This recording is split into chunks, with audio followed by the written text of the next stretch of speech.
these tunes. You know I'm playing these tunes. Yes, Shia. And we keep it real for everybody in this building. Thank you so much for coming through. We're going to keep the music going until the star comes into the room. Talk to me. Talk to me. Talk to me. Talk to me. And talk to me nice, please. Vibe out for a little bit until my man comes in the room. You know him. He's a little bit. Check this out. We're going to keep the vibes going. For all those who don't know, my name is Conversation with King. We're going to let it rock out. I'm about to start the show myself. It's like almost 30 minutes. I'm about to start the show myself. You know, I don't like being late. I got things to do, baby. One time.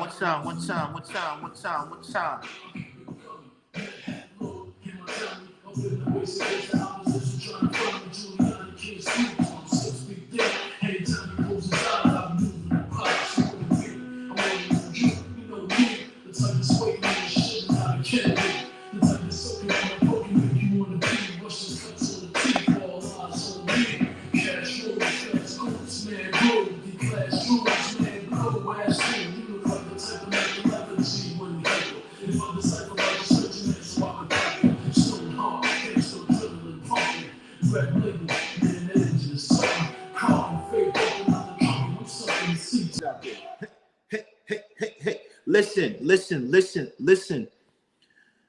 I don't want to keep on playing with y'all time. I just want everybody to know that at the end of the day, we are here. And I'm waiting for my brother to get on. But this will let everybody know this is going to be a show that we can't play with. This is a show, very sensitive.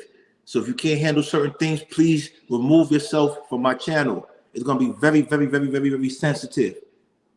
Very sensitive.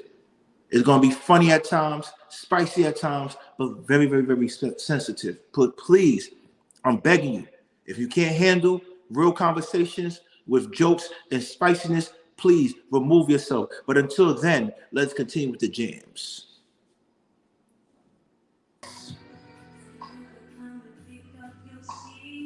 Oh,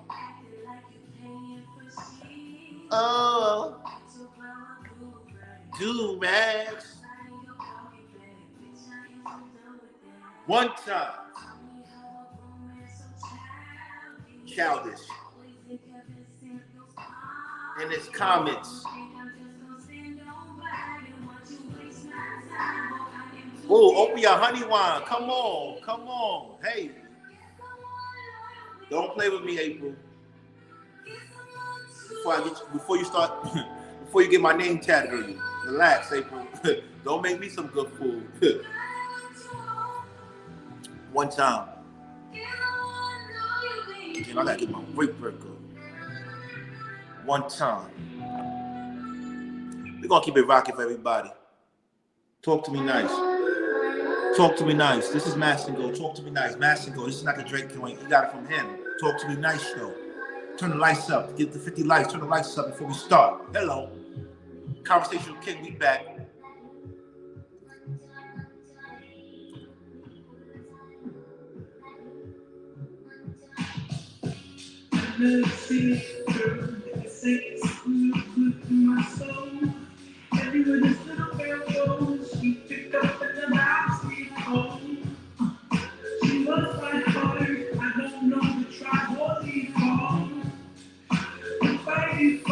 You know my motion. We go up, we go down, we go up, down, but we still fly.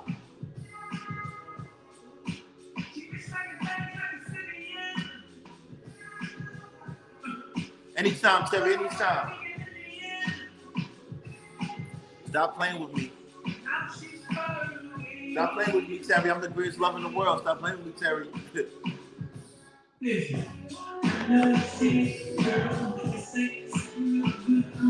Turn the lights up.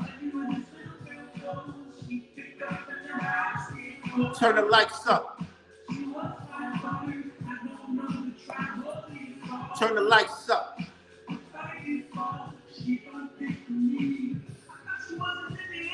One time.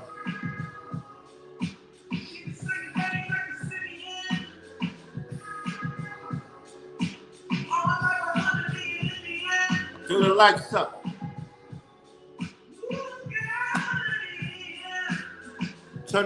Turn the lights up.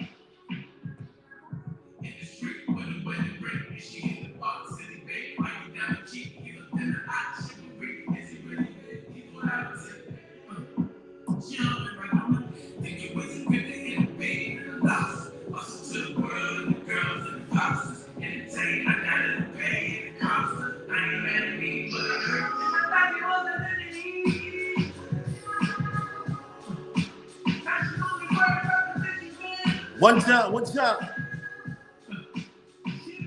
At some point, I'm gonna cut off the music because we can't wait too long. But it's okay though.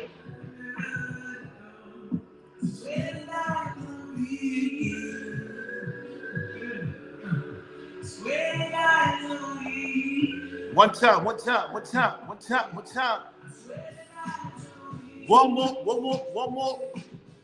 One more song.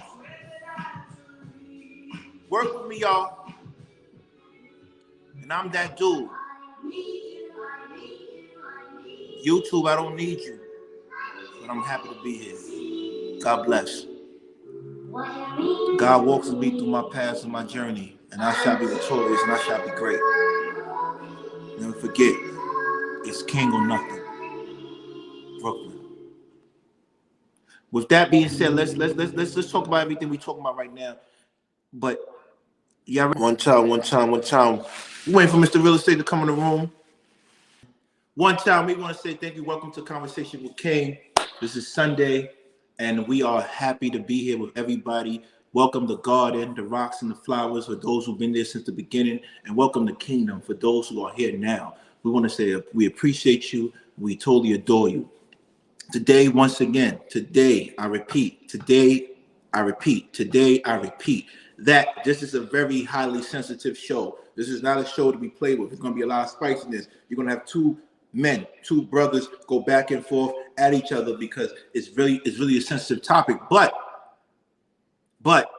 when it's all said and done, we still remain cordial and friends because what happens is this is a topic that needs to be addressed. Solutions need to be addressed. A couple of things have been said from this other man that's got me thinking. As a person, as a son of two African immigrants, I can't allow a man to keep on saying certain things that doesn't resonate with my soul. So we have to address it today. Like, we hold everybody accountable. Everybody gets held accountable.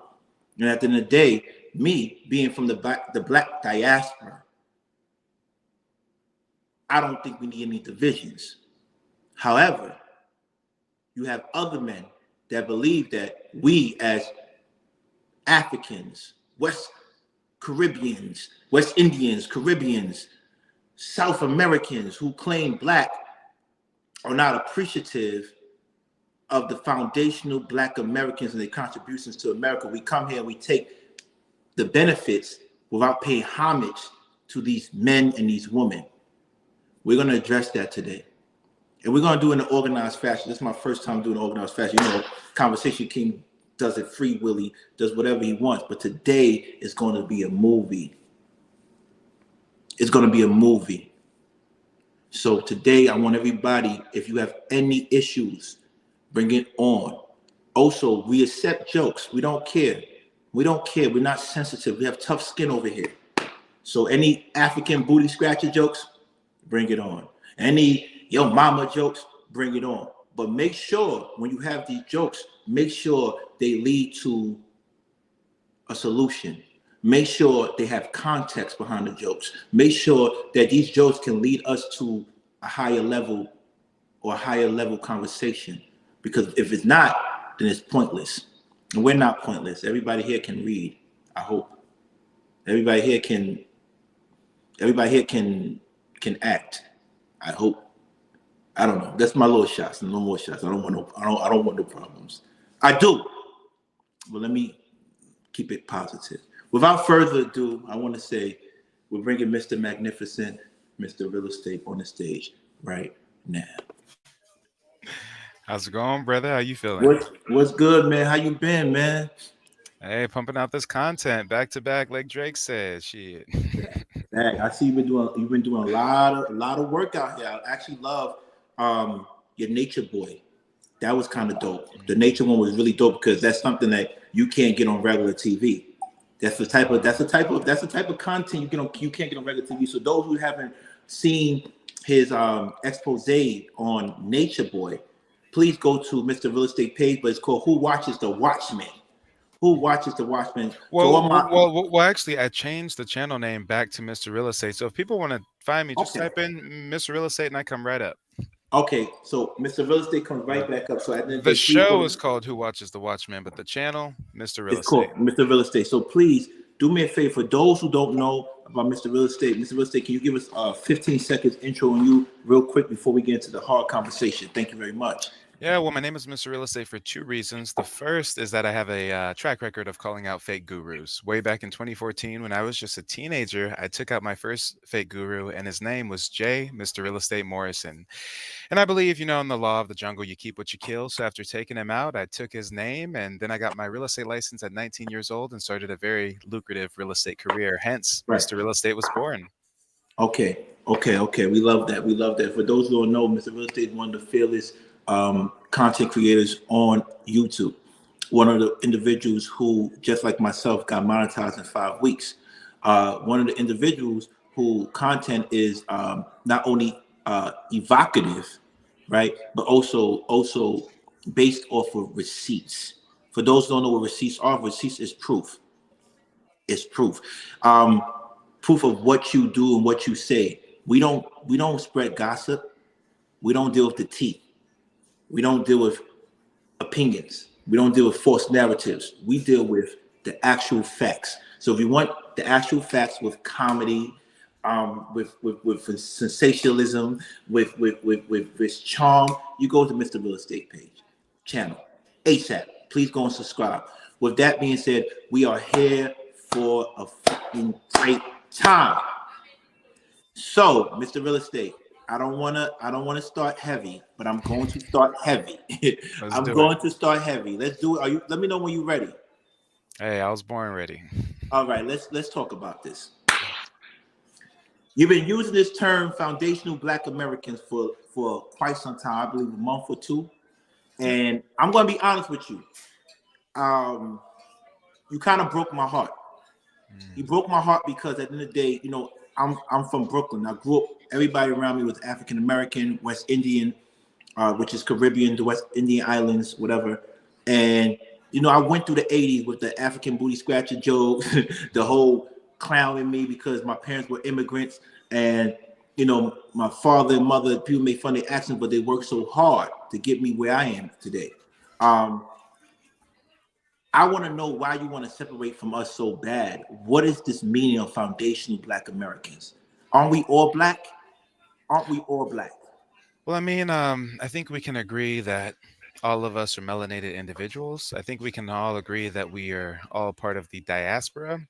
But when you think of the term black, I mean, that's typically ascribed to African Americans. And there is a clear distinction from African immigrants and African Americans. And there's also the new phenomenon, that the new organization that is Foundational Black Americans, that was spearheaded and founded by Tariq Nasheed.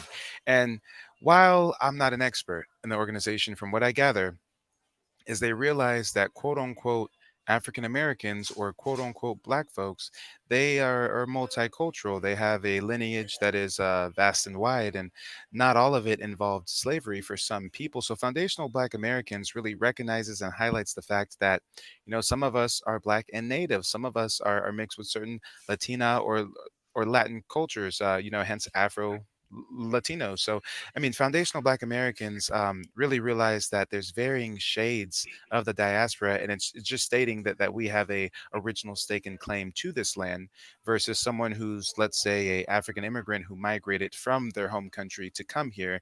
There's a different mindset, there's a different perspective, and there's even different benefits that immigrants reap by just being classified as an immigrant.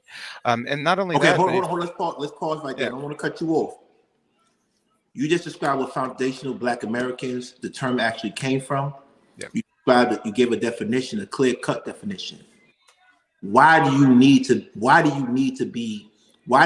accept that identity? Rico, we see you backstage. We're gonna bring you up real quick. Brother. Why do you feel that you need to accept that separation from the entire Black diaspora? Why? Well, it's not from the entire Black diaspora. It's really a homegrown separation, a homegrown issue. It has nothing to do with people in Africa. It has nothing to do with quote unquote Black folks in Europe. This specifically has to do with quote unquote African Americans. And there's a separation because on the other hand, we have a group called ADOS, and ADOS, it stands for American Descendants of Slaves. But there's plenty of quote unquote African Americans here who didn't descend from slaves. So I mean the history is more complex than that, and not all of us came here on a boat, to be frank. A lot of us have indigenous ties. I mean, I'm, quote unquote African American, but also Native American by way of Muskogee Creek Nation in Oklahoma. So I mean, I'd say, let's do a poll, but I'd say a majority of Black folks here watching have heard within their family, oh, you're Native, oh, you got Native in your family. So foundational Black Americans is really just a separation, acknowledging the fact that people that are quote unquote Black from here, we have a lineage and a culture that is vast and wide. It didn't just begin and end with slavery. All right. Before I get to the next topic, before I bring Rico up, I want to ask you a question. Why does it matter? It matters because classifications matter to a great degree. The U.S. Census Bureau has been basically reclassifying quote unquote American Blacks for the last 100 or 200 years. First we were Negroes, and then we're coloreds, and then we're mulattoes, and we're this and we're that, and now there comes a new organization that doesn't want us to be called African American anymore. They want us to be called ADOS, which stands for American Descendants of Slaves. And I think that's painting people with too specific of a brush, because there's many of us who are indigenous to this land who weren't descendants from slaves. I mean, most slaves, to be frank, landed in South America, the Dominican, the islands, et cetera, et cetera. If you just even look at the natural current of the oceans, and if you even look at the proof of where, there's a heavy population of extremely melanated individuals. It's not necessarily in the States over here. It's in those other, Caribbean areas and South America. So, we've all been force fed a lie that we all came here on slave boats, yet they can't show a picture of a slave ship. We ain't got a single piece of a slave ship in a museum, and even from a logistic perspective. So you telling me they came over stacked in sardines, the voyage took however many days. Where was the food kept? Where was the water kept? From a logistic standpoint, they couldn't even make this voyage. It's totally fabricated. Right. Why? Because imagine, if you're indigenous to this land, what do they want to do? They want to do psychological warfare. They want to do biological warfare. They'll walk you through the Trail of Tears. They'll put you on reservations. And then, oh, what if we can Jedi mind trick you to think that you come from Africa, from a boat, and you're a slave, instead of being indigenous to these lands? I mean, the last point I want to hit on is I encourage everybody to not believe what I'm saying, but instead Google it for yourself and look up cigar store Native statues, because America likes to hide the history. America likes to paint this brush that Native Americans are these orange or yellow, people, when in actuality, look up cigar store Native American statues. And what those are is around the world, even back in, the day when there was native still and everything, the other European countries did not hide the fact that the Native Americans in America were heavily melanated individuals. In fact, if you look up these statues, they're going to look like King. They're going to look like me. They're going to look heavily melanated. And the reason why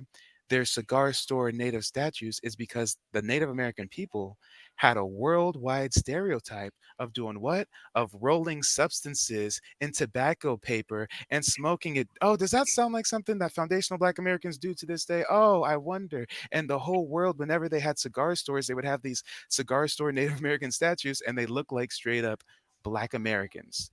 And we can talk about the term $5 natives, and the fact that these immigrants coming from Ellis Island could literally pay $5 to be officially classified as Native American. So nowadays, if you even look at your average Native American on the tribe, these are heavily whitewashed, watered down individuals. So the truth is much stranger than fiction. Let's talk about it after this question. Tariq Nasheed said that the Moors came from Africa and were the Native Americans. Do you agree with that, Mr. Real Estate?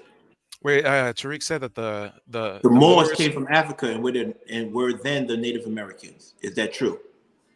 That's something that I haven't done too much research on. I do know that it is true that the Moors went to Europe and basically civilized Europe. I do know it's true that the Moors went to Europe and the queen thought that she was the cleanest in the land because she bathed 2 times a year, and we had to teach the Europeans how to bathe, how to do everything. Hence, we have the Pope and the Vatican pray to a black Madonna. There's a lot of black figures and black statues over there in Europe that they exalt and they praise secretly because they know that the Moors is the whole reason why they wash their dusty asses. So yes, the Moors had a major contribution and actually were a dominant force in Europe for quite some time. Yeah. All right, so let's talk about this. Let's get to business. Let's stop playing with them. They came here for like a little war. Let's give them a little war. Um, Where's the smoke? what's your issue with Africans and other people from the Black diaspora? Because here's the reason why I asked it. And Uncle Rico, you know I never disrespect you. You're in the backstage. We're gonna bring you up. We want to bring you up when we finish 3 more questions. We're gonna bring you up, and I want you to dominate the stage like you usually do, Uncle Rico. But the question is, what is the issue with Africans? Your issue. Now everybody else, your issue with Africans and other people from the Black diaspora. Remember, as being your friend, and like I said, you're a close friend on YouTube. Um, some of the things you say, I don't mind because you have the freedom of speech. I never censor anybody. And that has got me into a lot of trouble because I don't censor anybody. You say things that if I didn't have tough skin coming from immigrant parents, I would feel away.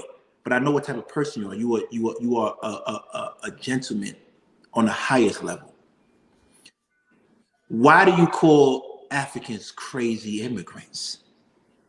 Why do That's a good you question. why do you come off at Africans and West Indians and Caribbeans, Black Latinos like we haven't contributed either to America? Why do you come at us that way? Why do you feel the need to disrespect a group of people who haven't disrespected you? Mm. Well, because in actuality, these are not a group of people that have not disrespected me. In actuality, about a month ago, when I discovered Tariq Nasheed had created an organization called Foundational Black Americans, I also discovered that he hosts Twitter spaces. And I discovered this weird phenomenon that African immigrants go to his Twitter space and say very racist, right wing, very disparaging things, like some high level cooning Uncle Ruckus type shit. I mean, they call us the N word with a hard R. They say a bunch of weird right wing talking points about, we're all baby mamas are in prison and da da da da. Yet they flee their country that has a multitude of issues to come here and benefit from a path that we laid, a foundation that we laid. So it's never been a situation where I'm just out here calling all Africans crazy immigrants. I have many friends who are literally living in Africa right now or immigrants migrated here from Africa. What I did was specifically reacted to Tariq Nasheed content where if you go to my channel and watch it, I literally play the clips of them saying the wildest, most racist shit about us. And then I joke at them. I post. I poke a little fun at him, and a lot of times you only see who threw the second shot. You don't see who threw the first. So I totally understand if people have a notion that I'm just out here, just trying to gang up on or ridicule or poke fun at African immigrants. That's not the case. But if you're coming to the cookout and you're being racist, I mean, we got to call a spade a spade. Right. We're coming to the cookout. Do you believe that we have contributed to the cookout? I Honestly speaking. believe I believe it would be ignorant to say that you guys have not contributed. What I will say is I haven't done the research or any search at all to see what those contributions are. Due to the content that I've created, I've done research on the negatives, but I haven't really done research on the positives. So I really can't speak on that until I've done the research, but I think it would be very ignorant to say that you guys have not had positive contributions. I mean, I know the Nigerians come over here and fill the Ivy League schools. I know that there's tons of people who've migrated from the diaspora who've reached higher levels of education and business. I mean, I know the work that you and your family have done in Brownsville, New York, and you guys, you're first generation. So I mean, it would be very ignorant to say that you guys are just coming over here and being total leeches and not contributing. But I think there is there is a there is unfortunately like kind of a majority of African immigrants that have a lot of vitriol, a lot of contempt for us, and it's not like a niche thing. This is not a like it's ingrained in them. Their families teach them don't bring a black American home. They call us cicadas. Oh, wait, wait, They wait, wait. think they're better than We us. I gonna get to mean, we gonna get to that. We gonna get to that. We gonna get to that. So, do you consider me a crazy African immigrant not at all, not at all. because I was born here? No, even if you weren't first generation, I would not classify you as that because I've never heard you say anything disparagingly about us. I've never Right. heard you call another black person the N word with a hard R. I've No, never heard you do this Uncle Ruckus Coonin and buffoonin type shit. So that's why I would never lump you up in that group. But if you were running around saying these things, moving these ways, and I'd be like, yeah, this nigga's crazy and he's an immigrant. Like, what the hell? Wait, what country are you from? What issues do y'all have? Why aren't you over there trying to fix them issues? Why are you over here talking about us? So, right. All right. Here's where we get real deep. I want everybody. It's gonna be a lot of turbulence on this flight. I want everybody to fasten up. It's gonna be everybody getting their seats. It's gonna get very turbulent. We're gonna ask Mr. Real Estate some serious questions, and I'm gonna get real with it. All right, I want to get real. you lucky that we on your channel because if we was on my channel, as soon as you said it's about to get turbulent, I would have dropped that Anton. Oh, like a You're bird, I wanna funny. fly away. I try not to mention those names. I don't want to do it, Oh, Anton. my bad, my bad, my But bad. let them do what they We do. will nickname him Napoleon. The dirty pastor, Napoleon the dirty pastor. So what happens is, um, do you consider yourself prejudiced, or do you consider non-FBAs, which is non-foundational Black Americans, unappreciative? Honestly speaking, because you're right. I'm not gonna front.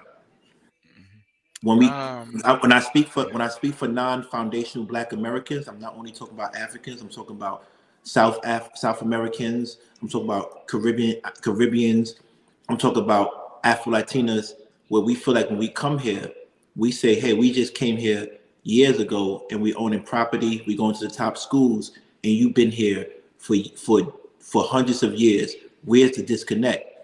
And I had a friend who is considered a foundational Black American in college, and he was one of the elite foundational Black Americans, the one that went to that was part of Jack and Jill. If you're familiar with Jack and Jill, the ones that were part of the fraternities that went to the certain HBCUs, historically Black colleges, universities, the ones that went to Ivy Leagues, the ones that did the Camp Atwater. He said something to me that was very profound. He said, the reason why blacks in Africa, in the Caribbean, in South America, in Latin countries do better when it comes to America, because since the beginning of time, they can identify leaders that look like them. It wasn't until recently where you had a president named Obama that looked like a Black American in the highest level of seat. Any other country you go to that's predominantly Black, more than likely you're going to see Black leadership. Whether they carry on or whether they actually do things for Black people, you had the aesthetics, the visuals look Black. Is that the reason why we come here? And I'm going to be honest, that we feel that Black Americans, there's no excuse for you not to succeed because we came here probably 40, 50 years and we're doing our thing. Let's remove all the policies that were made for Africans and West Indians in Congress that helped us succeed. We're gonna remove that. Forget about that. Forget about all the laws that they gave us to succeed. What is the issue why Black Americans, foundational Black Americans, can't succeed at the rate that we're succeeding? Honestly. I would say three things. You hit Right. it on the head with the representation or lack thereof. I mean, Black Americans, they're force-fed idols that are either ball players, drug dealers, or rappers. You guys don't have that kind of conditioning. There's much other things that have held us back systematically, whether it's redlining, whether it's literally COINTELPRO operations assassinating our leaders, and so on and so forth that you guys didn't necessarily have to go through. So, on the one hand, yes, the representation is a big factor, but on the other hand, you guys haven't really had the same the same setbacks that we have had. And the third thing that I would really harp on is if you look at an African slum, I've seen them shanty towns, floating shanty towns, et cetera, et cetera.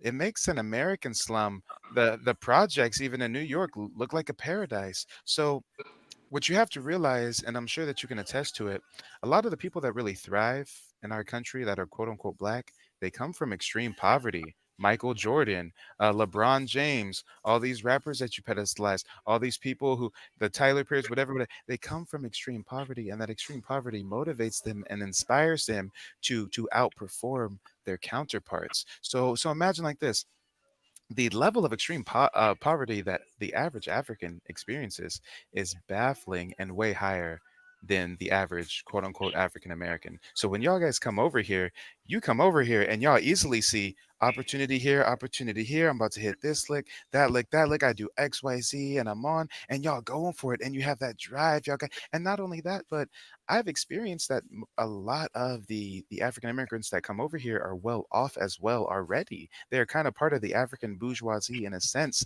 to where if you think about it, the average African who's poor in Africa, how do they have the money to travel to America legally, get a situation set up, et cetera, et cetera? A lot of them are well off and are educated to begin with. They come over here, they see the opportunities for what they are, and they take advantage. And they haven't grown up with the social programming that we have. I mean, the social conditioning of the average Black American is astounding. Question: do you believe that white Americans look at Africans different from foundational Black Americans? Yes, I'm in Portland, Oregon, and I can tell you there's a very, very, very low population of quote unquote African Americans, but they have a large African immigrant population. So a lot of times these racist states, they prefer to come import some immigrants who they can condition or who have already been conditioned through media to have these kind of right wing, get down with the get down kind of train of mind. Imagine if you can get an African from a different country, make it seem like you're giving them a bunch of opportunity and da da da, and socially condition them the way you want, then that's a much better quote unquote black than an African American who's woke and that knows about the systematic racism and white supremacy and da da da da. So yes, I've seen a lot of evidence where they will import Africans from other countries because they can condition them and control them and get them down with the program much more easier than your average African American. Do you believe? Have you ever said anything that was not so positive about non-FBAs?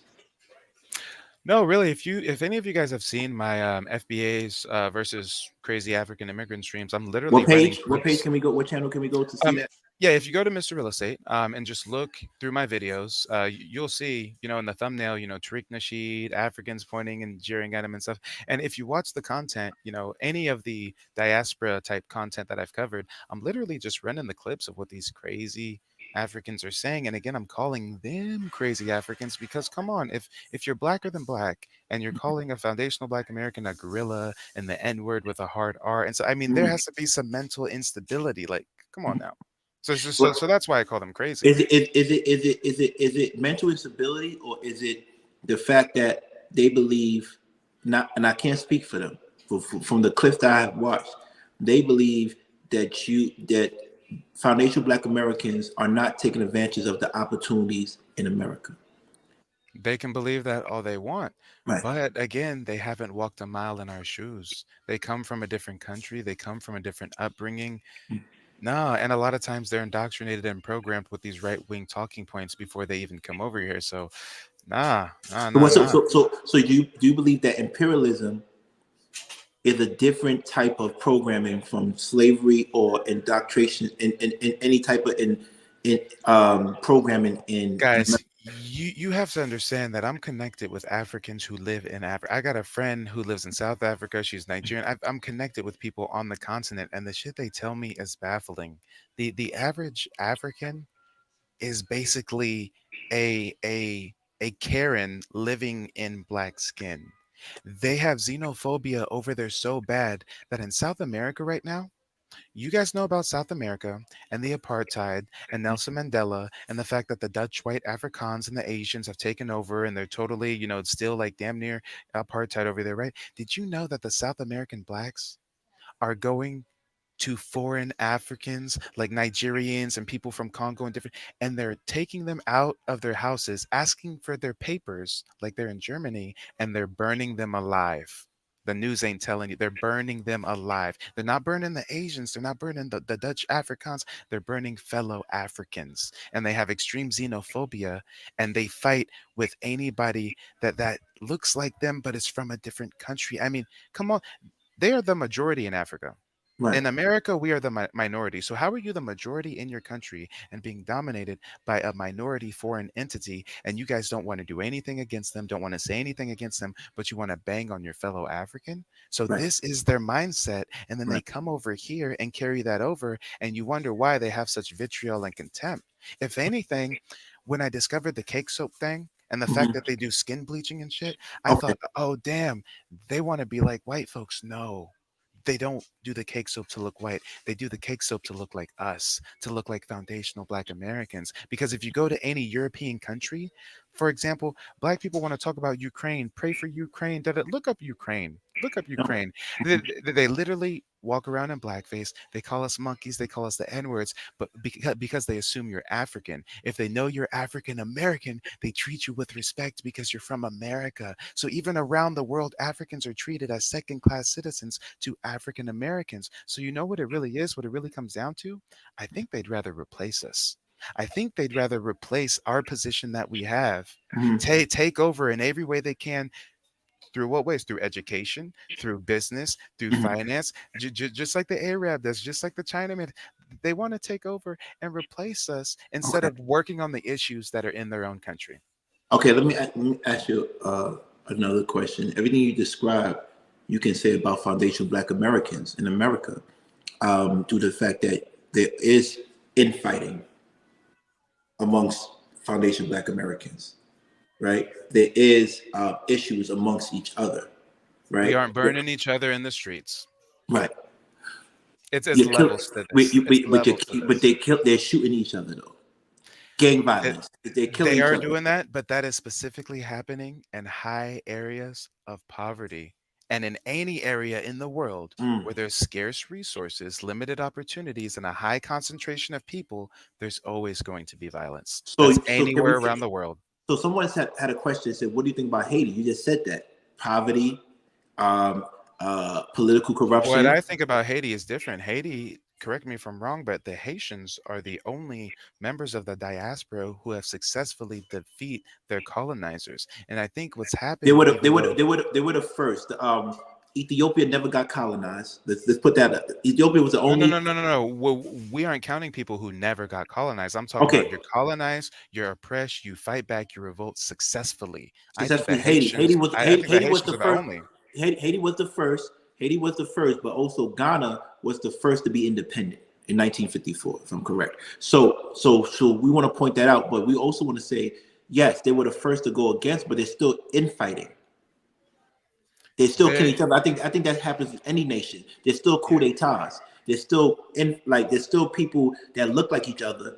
But why do we get why are you highlighting what we do in our country when it happens in every country? The only reason why I'm highlighting what you guys do is to speak to the mindset that a lot of Africans have to point out maybe the reason why they come over here and have such vitriol and disdain for us. Because if they have such vitriol and disdain for their own quote unquote African, then imagine the contempt and the levels of animosity they can carry for us. When they look at us as what? As lazy, we're not taking advantage of our opportunities, we just baby mamas and we're just in prison, so they think that we don't deserve to live in the evil That's not galactic all empire. foundation Black Americans, though. That's not all foundation Black Americans. But that's how they talk about us in majority. They take these stereotypes and run with it. You're right, that's not all of us that live out those stereotypes, But but those who that's don't know, there's a book called Our Kind of People. Have you read that book? It's called Our Kind of People. I want everybody to go and get this book if you can. It's about the foundational Black American elite, the elite, our kind of people. And that book, and I repeat, is a book that everybody needs to get. It is actually written by. Let me get the the author, Our Kind of People. This is a book that everybody needs to get because it's by Lawrence. Let me make sure I'm right. It's by Lawrence Otis Graham. Our Kind of People. It's about the black elite, the talented 10th. Have you ever heard of that theory, the talented 10th? The talented 10th is basically the elite black people who are responsible, right, to educate and to promote the wellness of black people in general. And this talented 10th is basically a group of people who are the most educated out of foundational blacks. It was coined up by W.E.B. Du Bois. Okay. Yeah. So it's called the talented 10th. So with that being said, and we have an understanding of the talented 10th and W.E.B. Du Bois, can we, and this is a man that have traveled to different parts of the world, right? To actually talk about, to say, hey, it is foundational black Americans who are in a position to help other foundational black Americans. But as you go deeper into that book, you realize that there is elitism within even foundational black Americans. The elitism that you talk about within Africans and West Indians is even within foundational black Americans. What do you have to say about that? Yeah, they call it the bourgeoisie. Yeah, definitely. Yes, that's what exactly. Mhm. So what do you say about that? I say most societies, just like you pointed out, have a higher elite class or caste system where they have the minority controlling the output of the majority. And Right. again, I think we can go tit for tat and point out flaws in both Africans and foundational Black Americans, but the fact is we aren't going to their Twitter spaces and Right. saying a bunch of right-wing racist shit about them. So that's the only reason why we highlight the things that are going on in their country, because they're coming over here and throwing shit everywhere. Right. Okay. So we wanna invite Rico upstage right now because it's gonna get a real spicy topic, real spicy because I want more foundational black, and we want Black Light Revelations to come up because what happens is these people are going to, and they're. I want to ask you a question. When they come up, I want you to tell me if they're foundational Black Americans. Mm-hmm. Do you consider them foundational Black Americans? And when you tell me that, I want also non-foundational Black Americans to come up as well. And I definitely want, like I said, Black Light Revelations come up because you're very opinionated, and I love your comments because it's always. Oh yeah, he's dope. Yeah. No, he's dope. He's dope. But he's going to give it to you raw. So that's the link. Come up. But Oh, you shout know out to what? her. I see Harmony Pill in the chat as a Afro Latina. I hope she can She come needs up to and come up. give her opinion as well. Yeah. Absolutely. So Rico, before you give your input, I want to ask I want to ask Mr. Real Estate, do you consider Rico a foundational Black American? And I want to ask several reasons. Do you consider Rico a foundational Black American? I wouldn't label him as that, nor would I label anyone as that, because I feel like they would have to verbalize that themselves and subscribe to the rhetoric of the organization themselves. Honestly, it would be in poor taste for me to even assume that he's an African American because the diaspora is so wide based on how he looks. For all I know, he's from the DR or he's from the Caribbean or something. So, I mean, when you know your history, you know that you don't just call people, Black American based on the color of their skin because the diaspora is so far and wide. So, just based on how he talks and the fact that I never heard like a distinct accent, I would say that he's definitely a quote unquote Black or quote unquote African American man. But I wouldn't paint him with the brush of FBA because for all I know, he subscribes to ADOS and he's like, fuck FBA. You feel me? So, One thing you're not gonna do, YouTube, you're not gonna catch Mr. Real Estate out there. You ain't gonna catch him out there. I tried to catch him out there, it didn't work. Let's go, Rico. What do you think, Rico, about the whole situation? Well, I mean, to me, I'm clear. I'm definitely an African American, without a doubt. And to me, this whole FBA. Let's start the premise. FBA and ADOS is relatively new. Yeah. That's where I think a lot of the tension is coming from. It's not 10 years. I think it's something in the last, 3 to 5 years that those terms started being used. And to me, as an African American, in my head, I think of them both as being the same. And I'm learning some of the differences in them. Like, so particularly, I know ADOS is American descendants or African descendants of slavery, and then FBA is foundational Black American. And from my understanding, from my learning, is FBA you have to trace your lineage back to a certain year. And I There you think go. the distinction is whether you're a descendant of slaves or not. Where ADOS, you have to be able to trace your lineage back to slavery. Now, I know earlier on you asked a question about why does it matter? Right. Wait, hold Mhm. on real quick. I really want to double down on something you just said. Not only is it that ADOS has to trace their lineage back to slavery, whereas FBA has to trace it back to a certain point in time. As someone pointed out in the chat, actually, let me see who.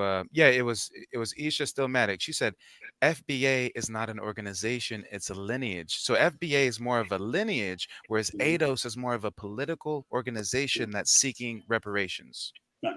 Yeah.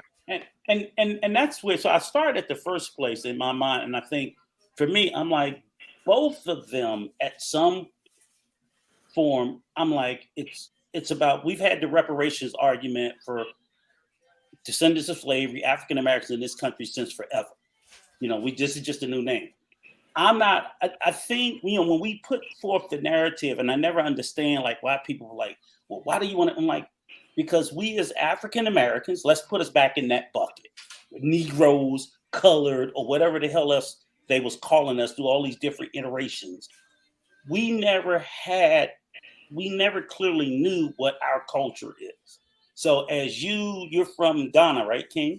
Yeah, my parents are from Okay. Ghana. I was born So in my Brooklyn. thing is, you can trace your lineage back. In my tribe. Yep. You can, and most people in America can, whether you're from Latin America, Asian American, European American, and so on and so forth. So when people make the statement like, well, why do we care? I'm like, well, why the hell do we call people German Americans or Polish Americans or Italian Americans? Everybody else, it seems to be absolutely okay to take pride in something that they came from, whether it's generations or centuries ago, and to hang on to their heroes. Unfortunately, if in 2022 we finally got to a space where through DNA and ancestry.com and all this other stuff that we can start to take people who never knew, I don't know if we're originally aboriginals here in America. I don't know. I do believe in slavery through the slave ships and so on and so forth. I think Black people came into this country. Some were the original people here. Some did come. We came from all different sorts and parts and places. We should have a right to identify ourselves, whether it's FBA or ADOS, and to be able to trace my lineage, because I would want to be able to tell my children and my grandchildren, whether it was a positive past or a negative past, this is what we came through. So I would like, I'm trying to do the ancestry now so I can see all the way back to where I came from in Africa, because Right. I don't fucking know. Right. So Let me ask you a question, Rico. they're trying to tell us just forget about it, Let me but ask you a they question. won't. Let me ask you a question, Rico. Let me ask you a question, Mr. Real Estate. Let me ask you a question, Black Light Revelations. Who gives a fuck? We're here now. We are We all care. here now. We've always cared. We And care, why and do not we only care? that, Why do we care if we're all here now? What are we gonna do? Because if you're driving, look, like you say, if you're driving down the road, whether you're rich, you're poor, you're African, you're FBA, you're ADOS, you're whatever, right? You're going to get, you have a chance of getting pulled over and getting killed. Why does it matter? We're here now. because we're talking about our lineage. Why does it matter your tribe? Why does Yeah. it Why does matter that where matter? you come from? Why does it matter Well, that you actually know the definition Yeah. of your last name? It matters greatly. And for the same reason that matters to Yeah. you, they It don't matters want us to to us. even research it. And it's so bad that they dupe us. And now that they know that there's a phenomenon where we want to research our lineage, they dupe us with this 21andMe ancestry.com Yeah. bullshit. In Wait, actuality, hold on. So you're saying this is a bigger scheme? It's a diabolical. it's a huge, it's diabolical scheme, and I'll explain it in 1 minute or less if you allow me the chance. It's diabolical, Go ahead. absolutely. Go ahead. When you look for your lineage, you look through the U.S. Census Bureau, you go to your state's Library of Congress, you actually look through the paperwork. these 21andMe, Ancestry.com, they've been found to be so fake and fraudulent. There's been twins that have taken it and both gotten different results. There's been major inconsistencies. And if you look at the origins, these companies did not start as ancestry lineage companies. They started as pharmaceutical corporations. And most people don't know that in that fine print that you agree to, it says that they own your DNA. They can sell the information of your DNA. The biggest gold rush right now is the fact that we got all these people willingly giving their DNA to these companies who are then selling it to pharmaceutical companies who are going to use it on some Henrietta Lacks type shit to make medications marketed towards you and XYZ. Well, And can I say something real quick? Let's get a little deep. Let's go a little deep. Can I say something real quick? What's up with Go it, ahead. King? I appreciate Go you inviting me up, bro. What's Anytime, up with it, Mr. brother. Real Estate? What's up, what's up, Rico? brother? Well, you know I'm So- so mad at you. You know mad I'm so at me? mad at you. Let's go. I love you, but you know it's all love here. We have hard. That's why I love y'all, because Rico talks to me the way he needs to talk to me. Mr. Real Estate talks to me the way he needs to talk to me. We don't pull back because we know we come from a place of love. So any smoke you got, bring it, because it's all love, brother. No, I feel that. And I wanted to address that first thing you said. Why does it matter, right? Right. Now, here's the thing. It matters for a lot of reasons, specifically for us here in the United States, because there's people here in the United States, African Americans, whatever you want to say, foundational Black Americans, that have dealt with specific issues and specific hardships specific to the United States that have been unresolved.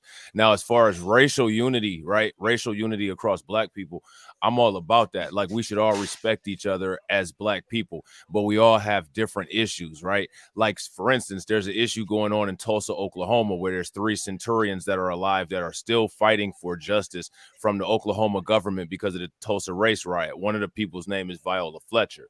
You know what I'm Wow. saying? She's a 103-year-old woman. Wow. Now, the thing is that she would end up getting an individual reparation from that if she's able to win that case. That's something specific that happened here in the United States in Tulsa, Oklahoma, to a direct descendant of slaves. There's a lot of those kind of issues that have happened all over the United States. Wilmington, North Carolina is one of them. The Tuskegee study is another one of them. When they bombed Philadelphia, there are many specific things that happened Elaine, specifically. Arkansas as well. Elaine, Arkansas, yeah, the eugenics experiments Tuskegee that Airmen? took place.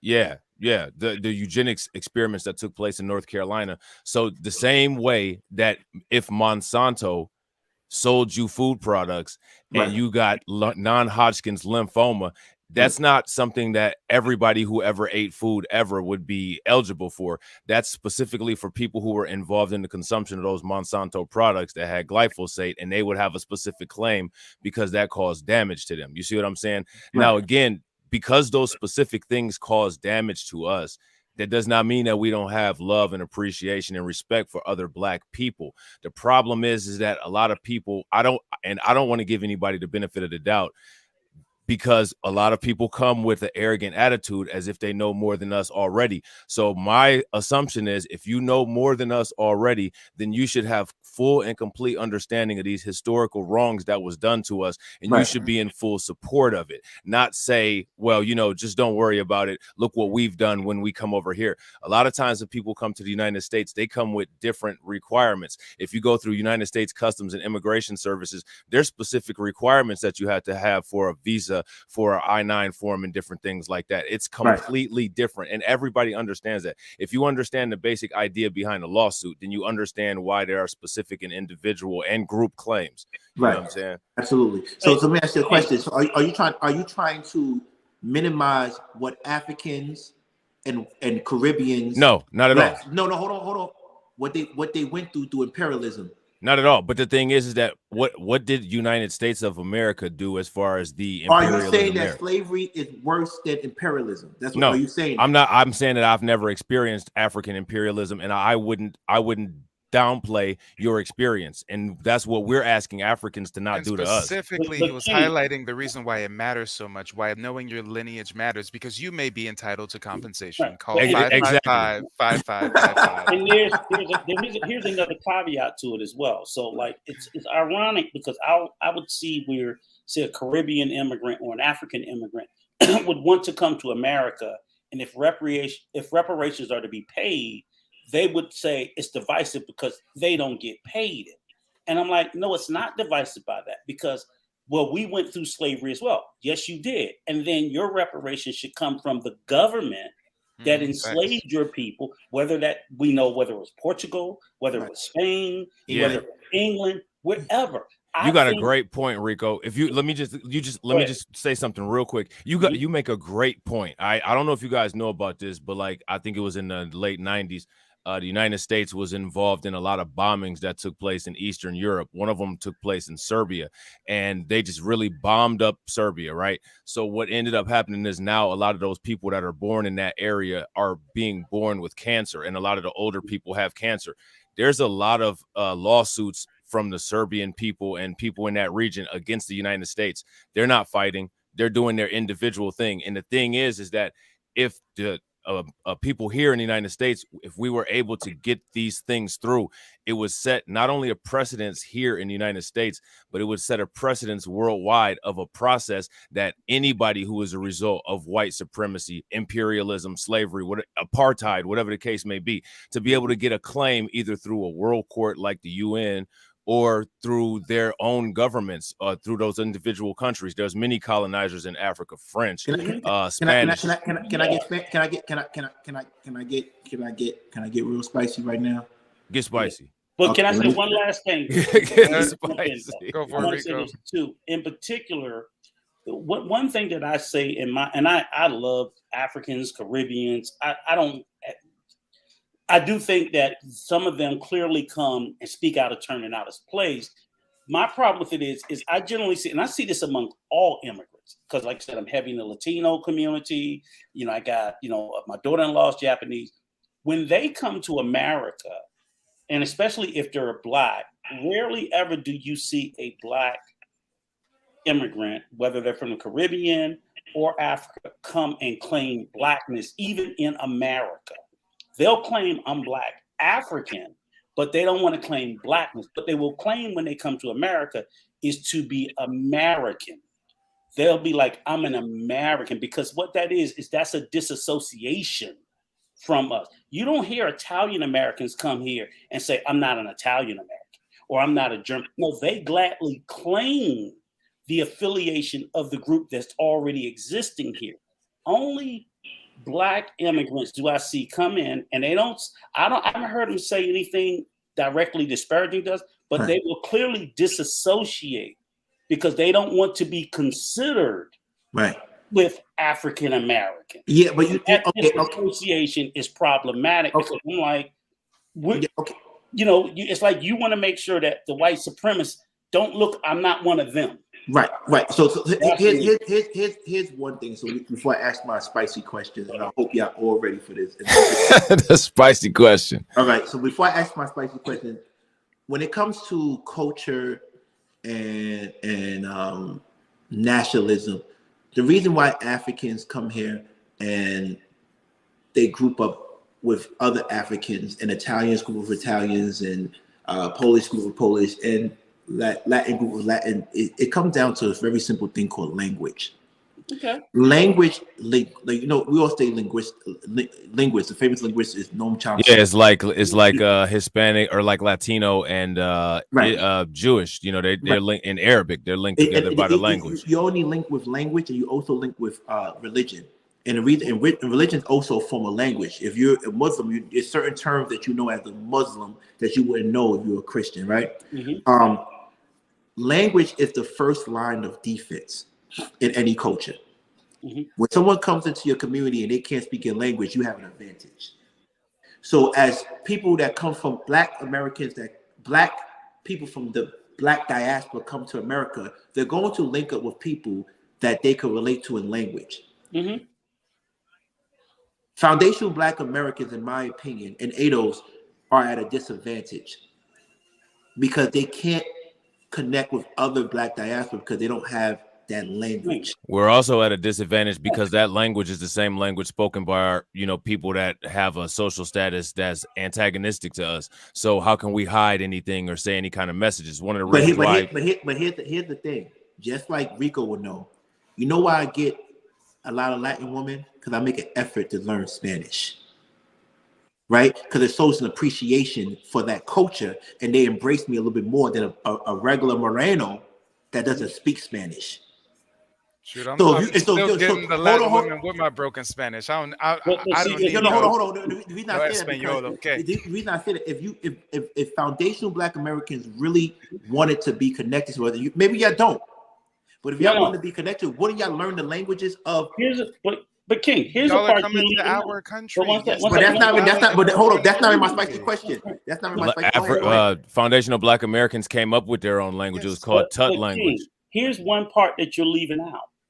Because by the same way, you know why I think more African Americans are not learning Swahili and other African languages, which I think they speak like almost 100 languages or 1,000. Because it doesn't pay any money. There's no money associated. It's not a predominant language. English. We came up with our own language. Let's not forget about that. But what I'm saying is, they're more likely. An African American is more likely to learn Spanish, Japanese, anything other than an African language. But you want to know why? And this is where African immigrants don't even see where they're coming over here, and they may be being somewhat disrespectful to African Americans, that they're even being disrespected by the very white supremacy that they're coming into, because we don't learn about African languages because the perception that they put in America is Africa's not shit. We don't have a positive perception of Africa. Well, and another thing is, wouldn't West Africans have some kind of Wouldn't West Africans feel some kind of obligation to kind of take Black people under their wing and teach us the language if you guys feel so strongly about it? Because wait, hold on, real quick, King, hold on. West African nations bear the responsibility of being the nations that sold most of the Bantu people when it comes to the transatlantic slave trade. So if people feel that way about it, and you completely understand the reason why we don't have those tools to our availability, you would think that there would be some kind of mentorship like how Jews worldwide do. Okay, so hold on. There's a little pushback to that, and then I'm gonna get to the spicy question. Here's a little pushback. When there was a hurricane, when there was an earthquake in Haiti, what African country stepped up and said you could come to our country if you want to? When there was an issue in New Orleans, what African country said? Well, that's what I said in the comments. Who had the right of return? Was there one?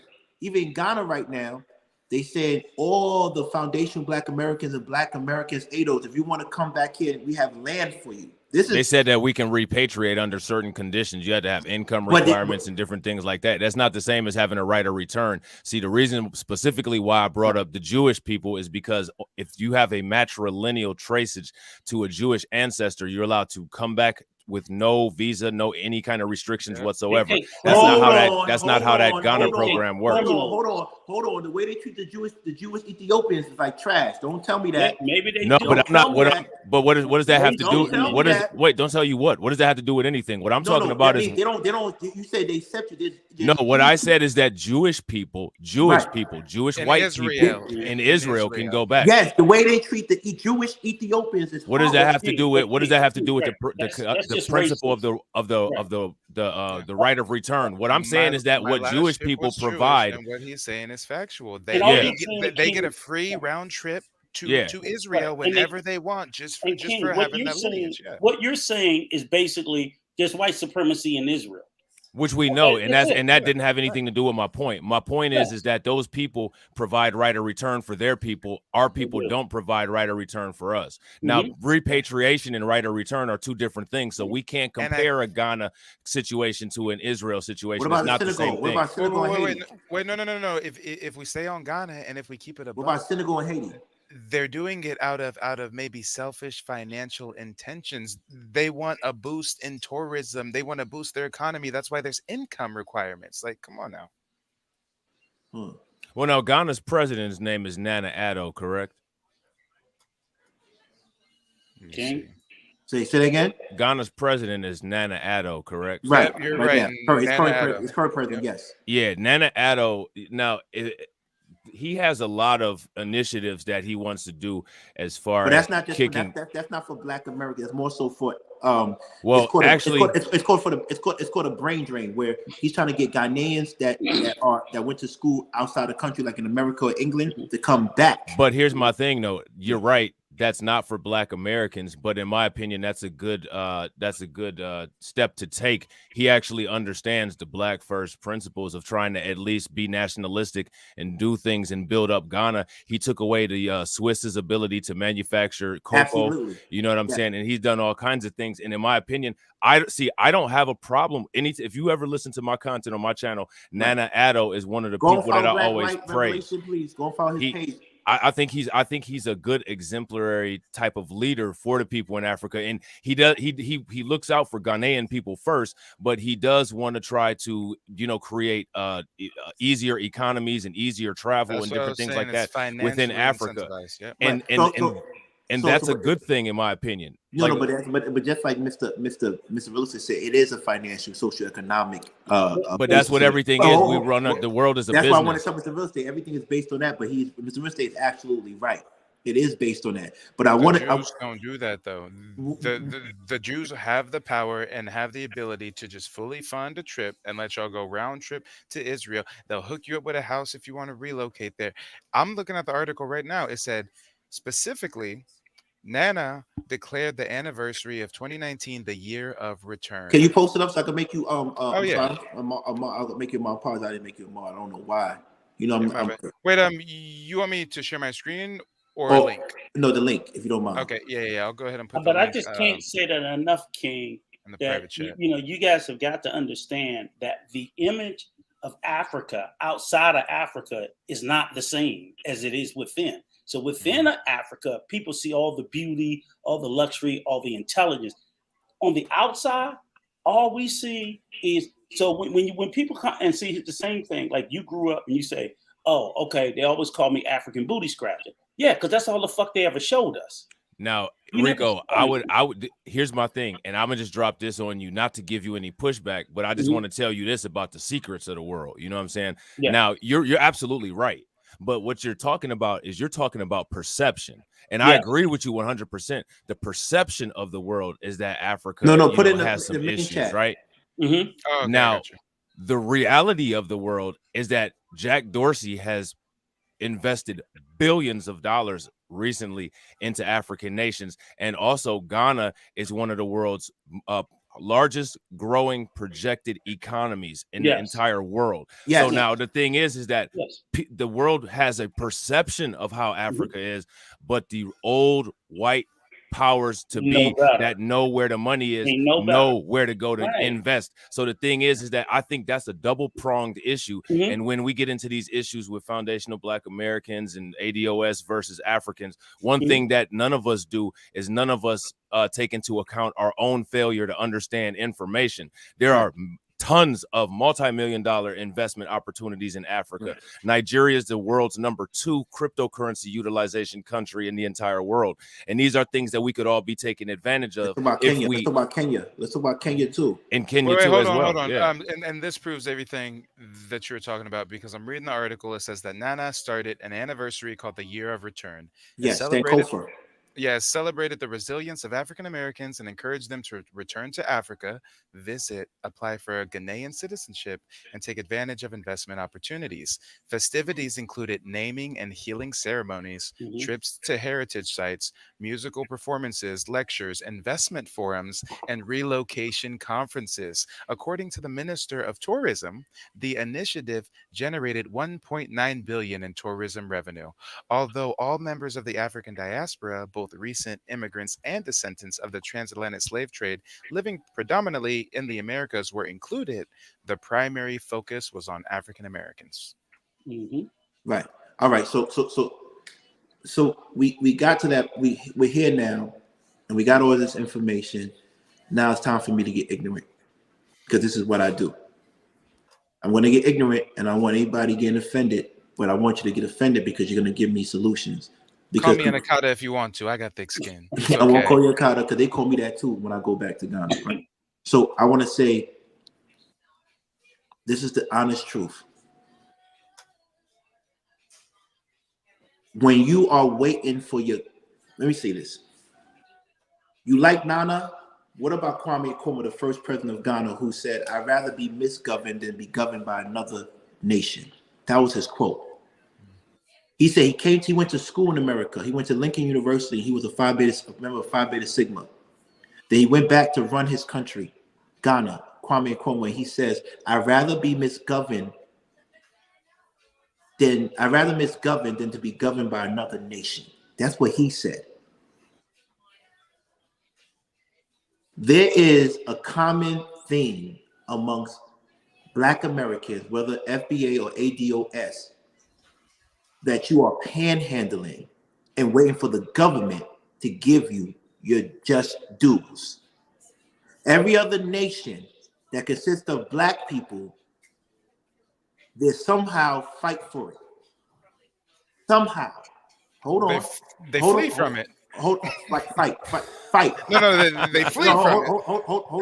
Hold on. No. Because in every nation, we understand there's Ghanaians that don't want to come to America because they live in really good in Ghana. They have money. They don't care. That is an extreme minority. Hold on. And that's any country. Most of the wealthy country, most of the people that come to America is because they're not popping in their own respective countries. This is a fact. Not just Africans. It could be Asians. That's why the United States got started, because the people in England were getting their asses kicked. Hold on. So my thing is this. The question is, I'm going to get spicy. Why are you waiting for the government to give you something?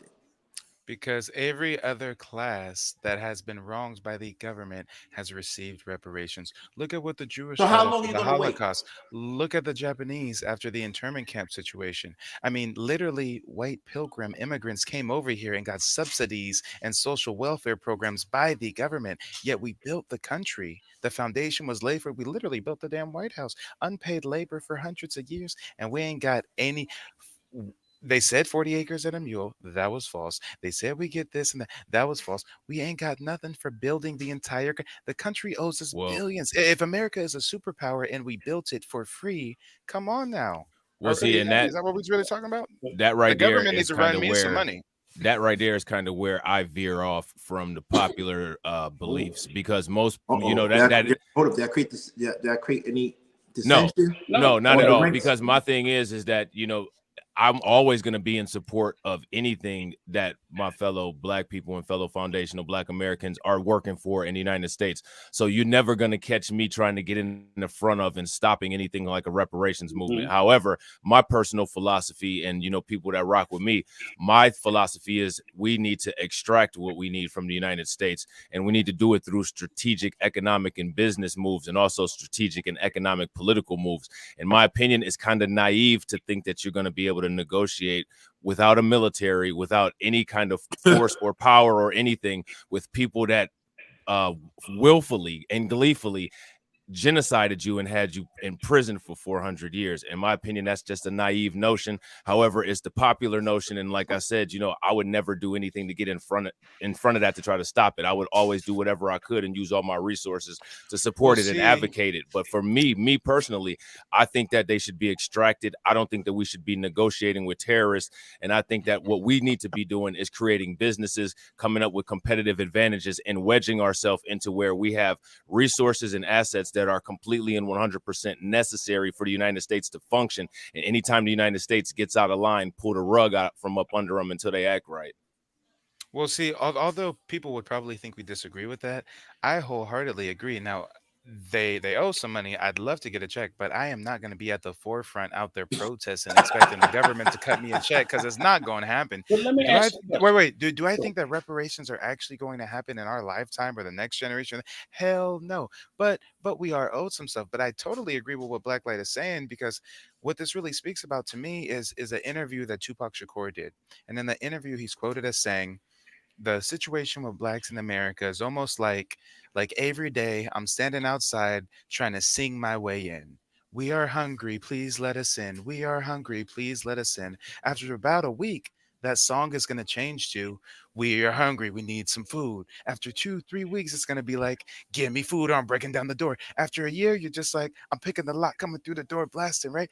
We haven't escalated it enough. We're still at the, we are hungry, please let us in. And when we escalate it to, I'm picking the lock, I'm coming through the door, blasting, we mean this metaphorically. We mean we mean that we need to take advantage of the opportunities that we have here. We need to debrief from the social programming and make sure that our black dollars circulate in our communities and that we can get within the political arena effectively. But right now, just the protesting and the talking about reparations, that ain't gonna get us nowhere. Okay, I got a question though. Okay, and I just want to say this with all due respect, King. To me, that's a dumbass question. The question is stupid because I mean, look at what you're asking. Right. You're saying, first of all, African Americans are not a country. We're just a population of an existing country. Right. So we're not even. So we don't even have what the Ghanaian president and all the other ones. Yeah, I would rather be misgoverned by my own than to be governed by another. But goddamn it, we are governed by another. Period. Full blank. Full stop. We don't have a choice. And when we started our own in Oklahoma, they bombed us and took us out. Yes. Even when we create black thriving communities in America, we're still governed by another. We've never been governed by our own as long as we're in this land. Now, however, you say that the question is, why are we sitting around waiting for something? What else are we supposed? Are we supposed to say, fuck it, we're not going to get it? All 13% of us just up and leave? And if we just up and leave, we damn sure ain't getting it. Wait, hold on. So I don't think you heard what Black Light said. He said no, but I'm answering your question. Right. Because the question is, well, why are y'all just sitting around waiting for something? Because that's the only thing in this particular point. And I don't believe it ain't gonna happen in my lifetime. Probably won't happen in my kids or my grandkids. Like, I don't care. However, it's old and it's due. So my whole point is we just may have to fucking wait, whether we want to or not, if we get it. But the fact of the matter is there's no other viable option or choice other than to throw our hands up and say, okay, we don't care, forget about it. Then we know we ain't getting it. Yeah, but see, now I'm getting mixed messages. Rico does not exist in this country. Well, Rico, I'm getting mixed messages. I'm gonna do the right fucking thing. Rico, I'm getting mixed messages. Go ahead. And the question, in my opinion, still stands, and it's still a strong question because the mixed messages I'm getting is from Black Light Revelation saying we gotta get on our own. Fuck this. But that's Mr. Real Estate saying, I don't mind waiting, but while we wait, we need to do something. Raise hell. Right. Yeah. You're saying we can't raise hell. We just gotta wait. That's what I'm hearing. That's all we can do. That's three. I don't get it. It's three different points. Well, no. This is why y'all fucked up. If I can, I think Rico is on the same page with us because I think that Rico would not say that we should just sit on our hands and not take advantage of and that's just not happening anyway. No one's sitting on their hands. There's already California is in the final stages of finalizing reparations, actual reparations deal for Black people in California, and once that happens, that'll set the precedent for all over the place. So I'm not for sitting idly and all of those existing movements. If that happens, I'm from California. I'm from the capital of California. I was in the political arena in the capital. California has a history of capping. One year they say absolutely. California Absolutely. 1 year says that they're going to become their whole country and they're going to separate from the U.S. Next year they say that they're going to split into 2 different states. Then they say they're going to build a hyperrail. Then they say Elon Musk is going to build it's marketing. But my thing is, I just wanted to just make it clear that the notion of people quote being people sitting on their hands and kind of just waiting, that's not true. And then again, earlier I had already mentioned the individual case that the woman named Viola Fletcher and 2 other centurions down in Tulsa, Oklahoma are doing for that individual case. See, when it comes to reparations, it's a multifaceted issue because there's a lot of different things that happen. Black people are owed a lot of different reparations claims here in the United States. They did a lot of stuff to us. And the state governments did it, city governments did it, and the federal governments did it. So these are going to be things that if they play out, which I'm certain that they will take place over a period of time because there's lots of different governments. I don't know if you watch Professor Black Truth, but he did like a mini series that said who owes us reparations and why. It showed specific private businesses. Now, people who are from the diaspora, one company that's still around today that people should be going after from reparations was called, I think it's called the African Company. The East African Company is a company owned by the Queen of England that's still actually functioning today. They stole all of the artifacts that the Queen has, not only in her chariot that's worth $2 million, but on her throne and all of those diamonds in her crown as well. Those need to be given back. I ain't gonna lie to you. I probably understood you, Black Light. You're more like Dr. Claude Anderson in Black Economics, the Power Economics type vibe. And I'm more, and I'm not promoting this. Let me say that I am not promoting this, but nobody respects anything but violence. Well, no, That's what I'm saying. I'm whatever works. I'm not beyond with the violence. I'm saying that now on YouTube. I am not with the violence. No, but well, my thing is any means do work magic. And what happens is you're saying no, and I agree with you because I'm more on your side. I'm on the Dr. King, let's Carter. be honest. Violence is a lose-lose for us. I mean, come on. It is absolutely. Not only is it a lose-lose, but we have to stop getting caught up. I misunderstood him. No. I'm just saying people who want to think that way. It's like I'm Claude Anderson. I know. Well, my thing is that there needs to be some kind of who believe that we need to do some sort of violent action. Guys. That's just a lose-lose. I've really got to provide some pushback for Blacklight TV because he cited California and what they're doing as if this was something that would actually lead to reparations. I think when we all think about reparations, we're thinking about maybe a check, maybe property, maybe something similar to the reparations that other ethnic groups have gotten, right? Yeah. I just pulled up the article and I'll put it in the chat. But what Governor Gavin Newsom did is he signed legislation creating a 2-year reparations task force in 2022. The task force is what I was talking. No, Mr. Rizzo, listen. The task force is what I'm talking about. What I said was that we're not sitting on our. One at a time. Hold on. Let me finish. This is what the task force mission and manifesto is. It's not to get reparations. The task force was created to study and plan the institution of slavery and how it harms and educates the public. Yeah, it's some HR 40 BS. No, hold on. It was never specifically about reparations. And then when you go down in the article, it specifically says this is what they mean by reparations. So the clickbait titles, it's you ever heard of HR 40? Hold on. I got you. Hold on just a second. When you actually look into the compensation, here's the reparations they're talking about. Compensation could include free college, assistance buying homes, and launching businesses, grants to churches and community organizations. That's not reparations. That's a damn grant program. It's a new grant program dressed up like reparations. Oh, we're finally giving you Negroes reparations. That's a nice grant. That's not no reparations. Right, but what you're talking about is not in the final stages. It's just what it could be. And then there was a senator that just recently put a post on Twitter because they're still talking about it. But I agree with what you're saying. A lot of that stuff is stalling tactics. And my thing is that there's more things that need to be done besides just reparations. You know what I'm saying? Now, they do have that task force. And then there's also the HR 40 task force. HR 40 is on a federal level. What you're talking about from California, they modeled that after HR 40, but they're in the final stages. I don't know if you know, but like just last week, if you watch TD Hip Hop Media, it's a channel on YouTube, he's been interviewing people from the task force, and they're getting down to the stages of how to make the determination of how to do the payouts. Now, they were trying to push it back and get into that thing about we don't want to do cash, we want to do programs and stuff like that. But they've gotten pushback and people are holding firm on no, we're taking cash payments, but they're not in the final stages yet. So like you said, there is a possibility. We don't know what's going to happen. It's all, up for. Well, let's talk about hold HR40. on. Yeah. Everybody hold on. Cause I don't want to go down this rabbit hole, but I do want to go down some type of hole. Now this rabbit hole. I want to go down something really deeper. And I want to really let y'all know something.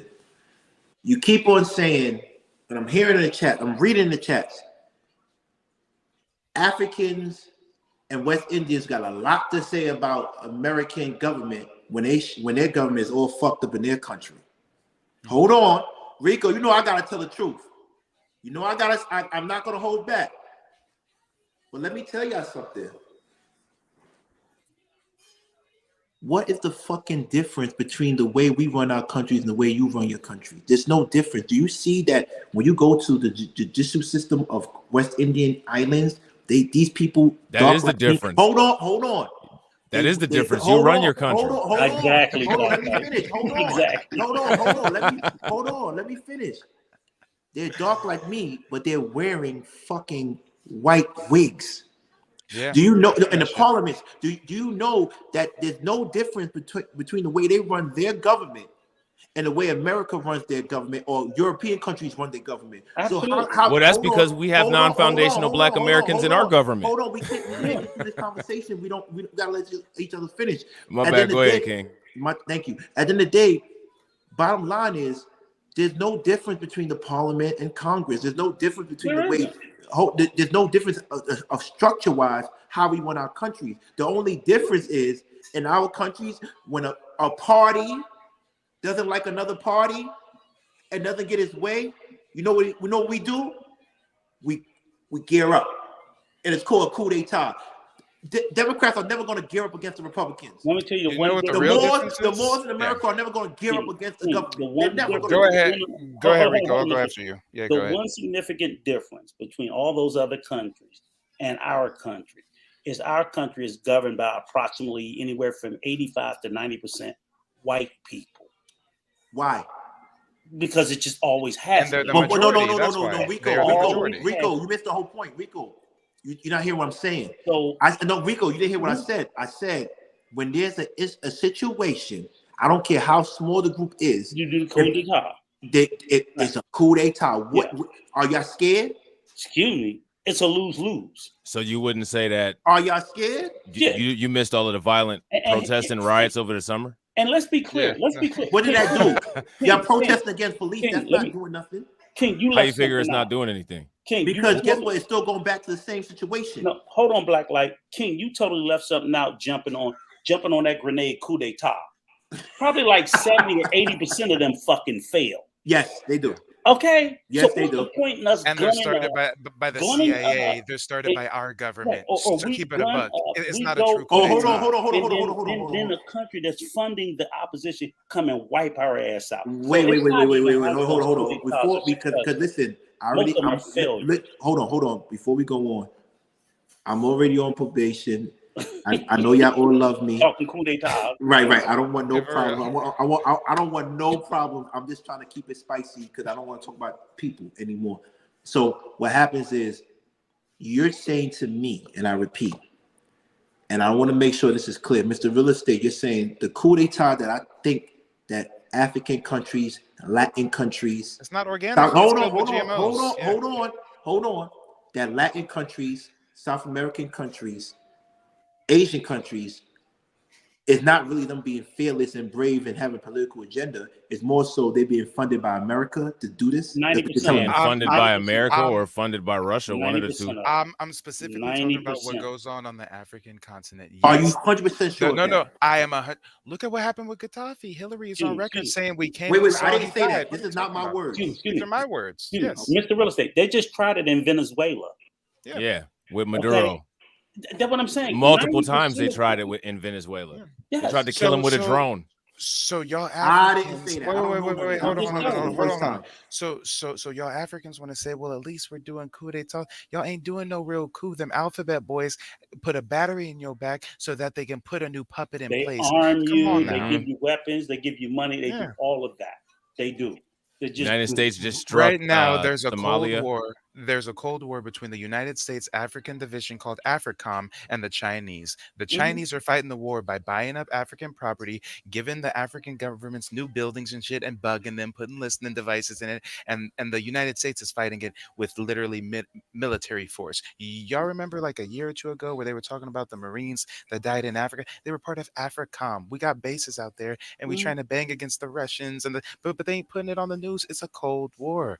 Africa right now is the battleground as it's always been since the beginning of time because it's the center of all resources. Facts. So not just on that continent, but in the UN too. So you mean this whole time when I'm reading on African leaders who fought back against the government, the oppressor. Some people say Nelson Mandela was an op, that he was programmed after all that time he was in prison. He was programmed and then released and used as a puppet. I mean, it gets deep. I know. No. What happens is this brings light to me because I don't know this, right? And what happens is you're saying to me, the reason why FBAs and ADOS can't rise to the top in America as easily as Africans in their country. What happened to our last political group in a country, and as Africans in Latin American countries, is because at the end of the day, those coups d'etats, those political uprisings are sponsored by the alphabet boys. Well, my question would be, what Africans are at the top here? No, hold on. Let's stay micro real quick. Y'all Africans don't understand that our oppressor is your same oppressor, and they don't want us clicked up. The alphabet boys not just do the fake coups in your country, but look at the history of our leaders. Look at the last political activism groups that the Black Panthers, Huey P. Newton, Martin Luther King. Our government is on record. Well, what's considered the top?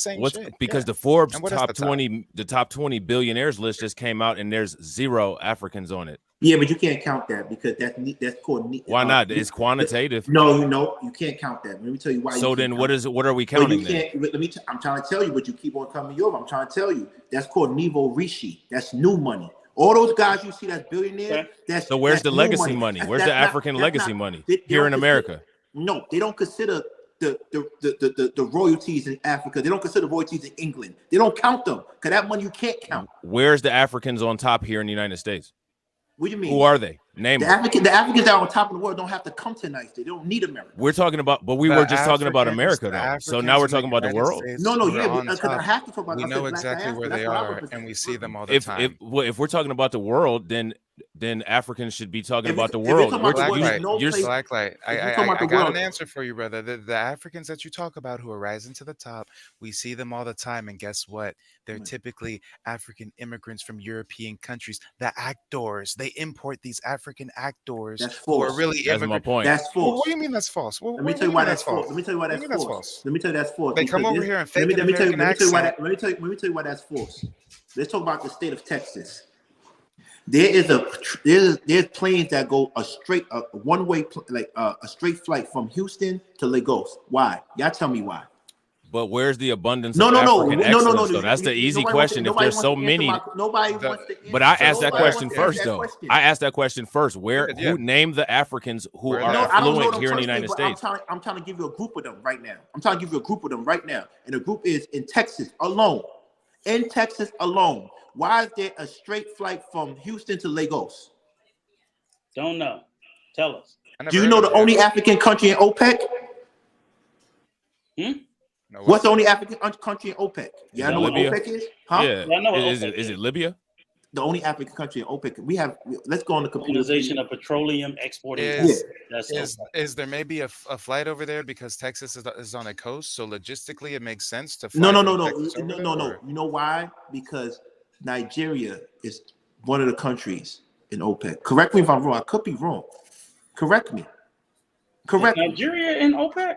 Correct me. I think they are. No, don't think. We have computers. Now everybody don't know how to use the computer. I just don't know. I figured it would be an You're the only one that can screen share, King. It's your stream. No, we can Google it. You're the only one that can screen share and put the data on the screen. No, why would I do that when it's right there in front of us? Let me see. I'm gonna look. I'm not gonna do it. Libya is in there. Who else? Wait. So Blacklight TV was asking you what? No. I want to came over here and reached the pinnacle. No. I'm This is a diversion. Like I want to know the names of the people who have come to the United States. You're trying to get me on a name, and I don't have a name. Nigeria's on there. Hold on. There's a couple. Nigeria, Angola, and Congo. Equatorial Guinea, I think that's Equatorial Guinea. Yeah. So hold on. So let me just keep on going. And Libya, as I said. Yeah. All right. So that's what I said. Libya. Hold on. Let me go back because I'm trying to explain something. I might not know the name because I don't know how to pronounce it. I don't want to steer anybody wrong. But I want to say to you is that there are Africans in America who were born in America, but who claim Nigeria, who are fucking filthy rich and billionaires, but you can't count them. They don't. Some people don't report on Hold those on, things. slow down. I What? couldn't understand what you said. If it's not You reportable, said Well, hold you on. said No, there's Africans from Nigeria who live in America who are billionaires and then they move back. What? no, I and they never said built that. their I never, and they I built never their said- wealth here in the United I never- States I never- based I on never said- I never said based that. on opportunities we didn't take I advantage of. Show me never these said people. that. I never said that. You could say you could keep on saying what I said, but I never said that. And if you go and replay, what I said was there's Africans, Nigerians, particularly in Texas, who are born in Texas, but they still claim Nigeria, right? Because they were born in Texas. Because a lot of people don't understand. There's people that could be born like me. If I wanted to, I could say I'm Ghanaian. I don't have to claim America. You know, I was born here. Right, but at the end of the day, they claim Nigeria and they making billions of dollars, and they're not in those reports. Do you know why? Because their money comes from Nigeria, which is part of OPEC, which is oil. So right? then, how would a black person, No, I'm going back to foundational? what you Wait, said. hold on. Wait, No, how would a I'm answering foundational? your question. How would You a let me answer- foundational black American No, but be you able let to me do answer that your with? question. Where are we going to import oil money and stuff from? No, How but you would didn't- we have access no, to that? See, you switching the question now. The question was No, I'm not. You can still answer my original question. Name the names of the people that are billionaires here. No, that wasn't the question. The question is why isn't any Africans on the top 4 billionaires? That's what you said. Yeah. And I said this is a Why reason are you tying that to flights from Texas? And are you saying that they literally started an airline just to cater to these minority Nigerian billionaires so that they can fly from Texas to their country? Or am I right? And Texas has flights to East Africa. No, I'm because saying of the location. I'm saying the first. Let me say why I'm saying the first. Because at the end of the day, I'm trying to prove to Black Light Revelation. At the end of the day, you using the top 20 billionaires as a reason to say there's no Africans on that. No, that's not what I did. No, because the criteria is different. That's not what I did. Let's just establish this. What you just said is not what I did. What I did was I asked you a question. I said, who are the African immigrants who have come to the United States and built their wealth here in the United States with the opportunities that they say that we don't take advantage of? Who are these people? Well, and then I said, I don't know. And then I said, as a reason, and I said in reference to, now on the Forbes list of billionaires in the United States, there's no Africans on it. That's what I said. So what I'm asking you to do is show me the people in Africa who are using those same critiques that Africans use against us, who have amassed multiple billions of dollars here in the United States. That's what I see what he's saying. So what he's saying is this: there are plenty of African billionaires, but their wealth was created in Africa, exactly, not in America. So, for example, the guy who started Google, he's an Indian American.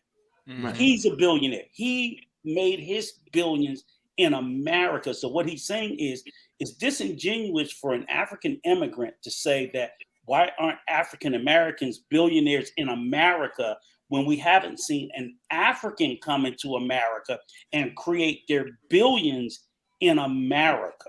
And when you talk about Nigeria as a country, y'all only have like 2 homegrown billionaires. No, I think 1 homegrown billionaire. Where is the African where is the African that has come into America?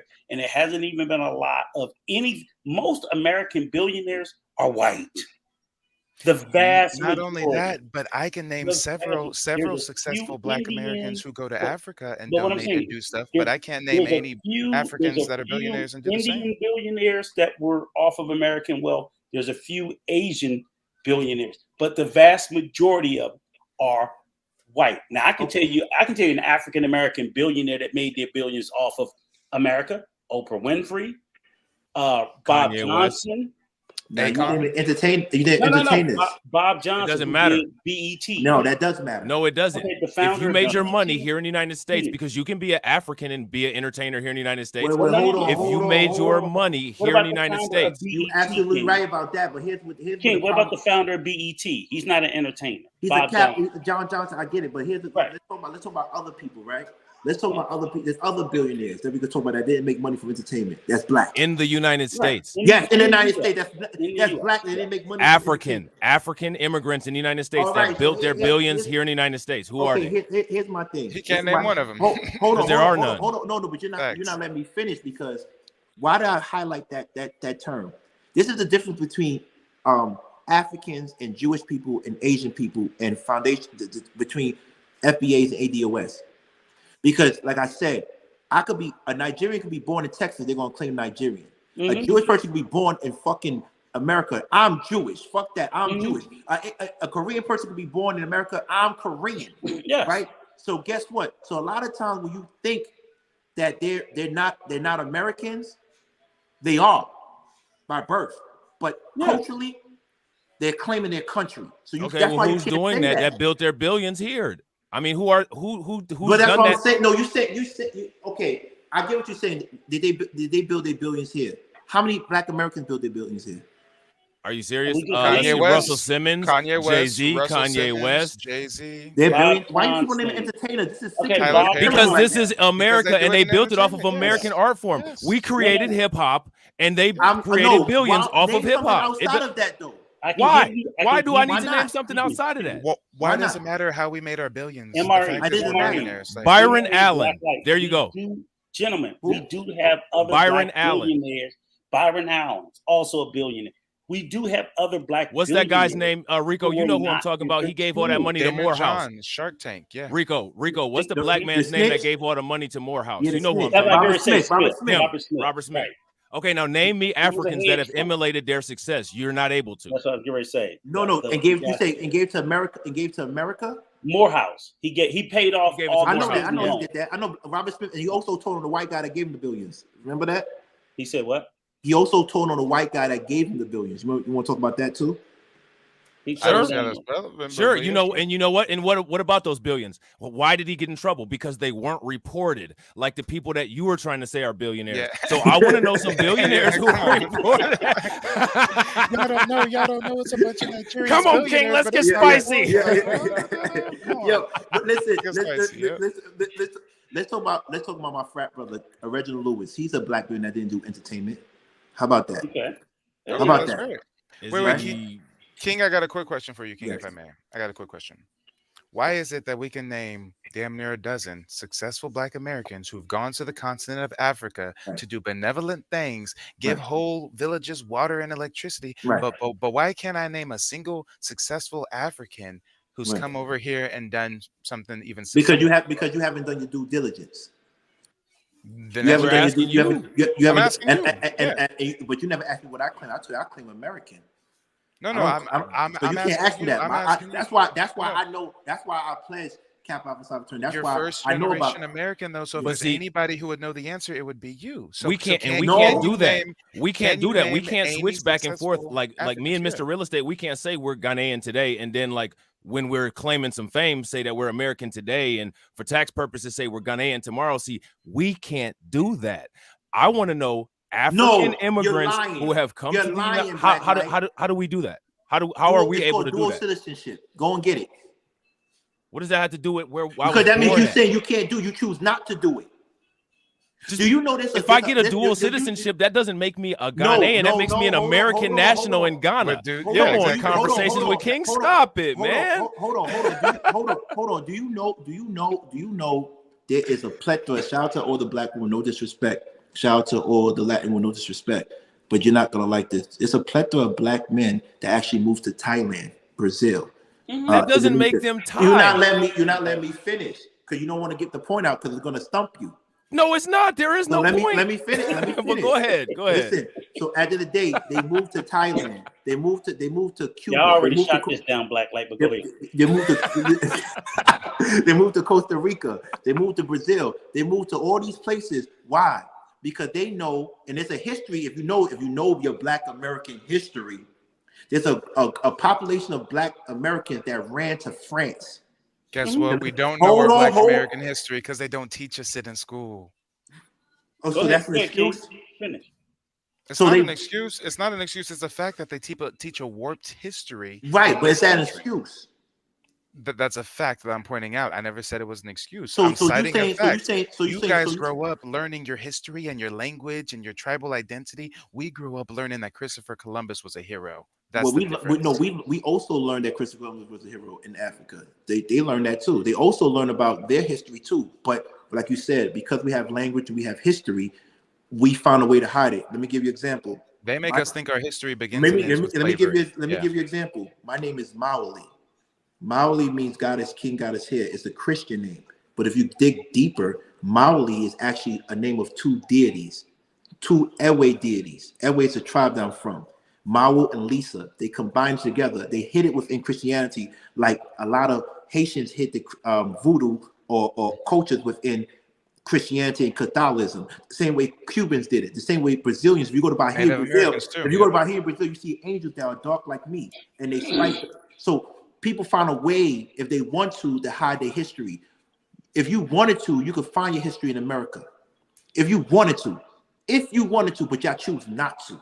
But we can only find our history up to the slave ships, or either up to that's a whatever lie. No, it's not. How? Explain to me how we would find it then. Because As a Ghanaian, explain to me, a foundational Black American, how I can find my history, the indigenous part here in the United States and the African part that came passed from our West history Africa. down orally. So when they killed us off and they sent us to indoctrination camps, but that's and not what they you changed told our name and did all that, but our that's not what history you was told me. lost. Our history was lost. Well, Mr. Wilson, that's not what you told me. When you describe, first of all, Mr. Real Estate is structured, and I understand why he's so structured. Because now it helps me go back to get reference points. It's like the AP, he does APA MLA format. What happens is he told me to do sections. So if you go back in the beginning, if y'all go back and watch this replay, it says, what is a foundation Black American? Based on what his definition was, it had nothing to do with slavery. So what you're saying, Black Light is totally off. It did have something to do I with didn't slavery. only No, say slavery. Yes, you did. Yes, you did. No, Yes, you I said did. I said if you're indigenous, go back. You talk about replays, go back and watch the replay. I said indigenous or slavery. Exactly. Because indigenous or transatlantic slavery is how you trace the roots. Now, as far as the ADOS thing, that's from the census. See, this is what I'm saying, King. You got to understand this stuff in order to even try to have you any aren't of these even kind of educated arguments. on our own history, yet you're so opinionated on it. And this is the exact issue. I'm not opinionated. I'm just saying, why are you bashing people that work Who's hard? bashing? No, How I'm not are we bashing. All I bashing? asked you to do Yes, was you are. I'm asking you to justify your bashing of us. Africans I say don't that bash y'all. Africans say that we don't take advantage of opportunities. I asked you multiple times to show me the Africans who have taken advantage of those opportunities and have more wealth or are on that Forbes billionaire list. That's We not can't the question produce you asked. anybody. That's not the question. The question you asked That's me the was, question I've the asked. question you asked me in the corrective replay. The question you asked me, who gives back? Who makes money here and gives back? Who's African that comes here, makes money, and gives back to Americans? I didn't ask you that. That's what I asked, and actually I didn't ask it like that. I said we know a bunch of African Americans that are successful and go out to Africa and help them out, but where are the African billionaires coming over to America? I don't know any African billionaires, but I know successful Africans that help Americans, and they're not from here. I.e., my family, and they are the minority, not the majority. That's what I'm trying to say. We're both are wrong. Everybody on this panel is wrong because we speak of people like they're monoliths. No, I just asked the question, so I can't be wrong if I ask the question. You say monolith. We're not monoliths. We're not speaking on I didn't anybody speak like on anything. monoliths. All I asked you to do was show me, because a lot of critiques that a lot of Africans make is that Black people don't take advantage of opportunities and are failing. Now, I'm asking you, where are the affluent Africans who are booming and billionaires and millionaires in this country who took advantage of these opportunities that we claim to not be taken advantage of? If there's so many of them, you should easily be able to rattle off names, because there's about 20 Black millionaire billionaires. Okay, we already named off our foundational Black Americans. You name off the Africans. If there's an abundance of them, you should be able to name 5. No, they're not billionaires. Let me say something. They're not billionaires. Even a millionaire. They took advantage. No. They took advantage of opportunity. Let me say. And I agree with that, King. But what I'm saying is, there's an abundance of African Americans who took advantage of opportunity and are successful. So why can't they see that as well? Let me example. My next door neighbor, she's a retired professor of nurse. She has 3 children. All 3 of my doctors, they're all from Cameroon. Okay, my neighbors on the other side, where in Africa they're from. They're all educated, but I also know an abundance of African American doctors as well. So what I'm sitting there saying is, if I can watch African immigrants come here, take advantage of opportunities, and be successful, why can't they also see African Americans who were born here take advantage of opportunities and be successful? But I'm not invisible. I'm not gonna lie to you. I know way too many. I got an answer for this. I got an answer for this, and I'm not gonna. I want to talk about it on Mr. Real Estate page in the next It's just 15. like my Hold thing on. is I got not an answer for this, and I want to talk Yes. about it on Mr. Real Estate page in the next 15 minutes because I got to shut this down. My phone is dying. But here's the real deal. So you admit you lost? No. Well, let me tell you about the phones real quick. Get you some graphene because that that's one of the resources from Africa. Those phone batteries, bro. I want to say one thing. The only thing that I see that Africans might be guilty of, because we one of the things. Don't say the only. No, the only thing. In my opinion, I said my opinion. The only thing Africans might be guilty of, and if we're going to talk about this in Mr. Real Estate page in 10 minutes, 15 minutes, the only thing I can see that they're guilty of is the same thing that Afro-Latinas are guilty of. What's that?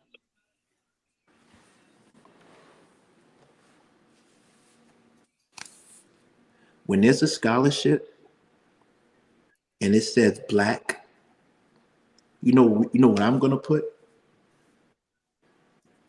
Black, so you can get the scholarship. Yeah. You know what Afro-Latino's gonna put? Black. There's a whole book written by an Indian man who said he was black. Black light. Afro-Asians will do the same thing. Black light. I'm trying to give you the truth. An Afro-Asian I'm trying to give you the truth. Same. Listen, a mixed race child that has a drop of black in them will put Black. Listen. I'm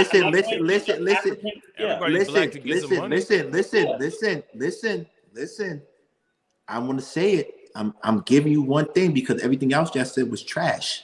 And we're gonna talk about it on Mr. Real Estate thing. I'm gonna say it, and because Mr. Real Estate gave a good point. We watched his last show. I think he did.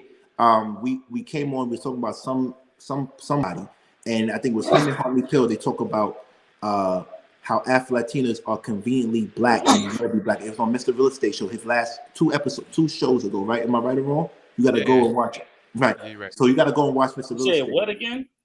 He said they're conveniently black when they want to be black, when it benefits them. Not all of them. Some. Some of them, right? Some. So I said some don't believe they black at all.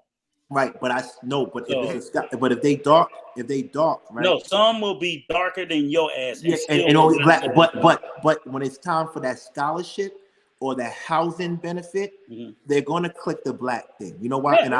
And I have to say this. Black light. That's the only thing I have to agree with, because it, like you said, I have the power to say when I'm out with my white friends and they might not like African Americans, and they want someone they consider cultural or worldly, I become Maui.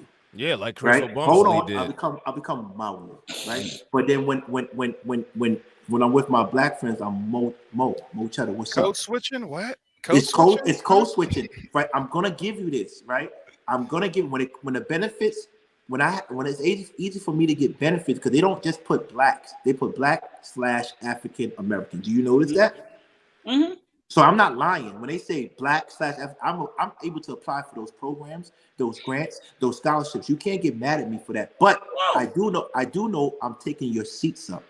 No, you're not taking out. I'm taking. Yes, I am. Listen. What I would sit there and say is, I don't think for any African American they feel like a seat is always taken. It's the lack of respect that's exactly the problem. Yeah. And we're not mad. We're not the ones pushing back on our own FBA to try to distinguish ourselves. Your country, we're not going to your country in mask and inserting ourselves in your issues. Right. And the only thing I would say is that I would challenge any African immigrant to show me anywhere where an African American repatriated to any country and then try to insert themselves on that country or look down upon. Why would I move to Ghana and then look and shit on the Ghanaian people? That don't make sense. Why would I even come here and do that? You know, or Kenya or any other African country or go to, I'm going to the DR. Why am I going to shit on the Dominican people? That's stupid. I know they got problems, but I know the place I left from had problems too. That's why the fuck I'm here. Mm-hmm. That's the issue. So I know when the one thing I always say when you said the thing and me and Black Light was going. I said, I always get that because I even say that with my Dominicans. They'll be like, "Oh, you come here, you gotta become Dominican." And I'm like, "No, I don't." And they're like, "Why not?" Rico, Yeah. Rico, Yes, sir. Rico. Anybody heard of Liberia? Yeah, where they sent all the African Americans and they started the country. Oh, Yeah, I know that Dante history Henry, well. my twin. Talk about it. I know that history well. Yeah, it's something that Jared Taylor likes to brag about. I love your people, Harmony Field. Brother Noomsy, what's up, They baby? crazy, but I love them. So what are we doing? So, like I said, are we taking it to Mr. Real Estate page, or are we gonna? Yeah, you know what? I just scheduled it. You want some more? He wants some more. You want some of this, old man? Mr. Real Estate, Mr. Real Estate, and I had some other questions, but my phone is down. I apologize. One, just like a traditional FBA, he came late. Thank you. Right. It's called color people time. Right. I will sit there and speak for the three of us. Right. We are always late. All right. So he came nah, late. King, you need to own that too. It's called color people time. You're colored, my man. Check off Listen. that black box. You're late too, bro. Right. So what happened is we go into the next because we want to talk about the fact that do you lose your Black American or FBA ADO status when you are in relationship with other cultures? Because I'm a person that dates outside of my race. I am a person that I love Black women, but I love other women as well, right? So do we lose our FBA? No, that's another dumb question. No, but that's what they're saying. I don't give a fuck what they say. It's a stupid question. It's a stupid argument. Right. No, the only dumb question is if that girl can act. No, that's just a dumb question. Right. Let me ask you this. You don't lose your sexuality, so why would you lose your race? Right. You know what I'm saying? My thing is, I don't know how to answer that question, but I would say for the most part, it seems like my thing is my phone. Hold that thought. My phone's really about to die. So what are we doing? We going right over to my page. I'm going live right now. I got 3%. Can we go over there? I'll meet you over there. We're going over there. That's what's up, bro. Right now. Hey, King, appreciate you letting me on the panel, bro. Thank you, Black Light, for coming through. No doubt, bro. Thank you, Rico. Yep. Everybody, I'm about to go over there. My phone's about to die. All right. Peace. Thank you for coming out.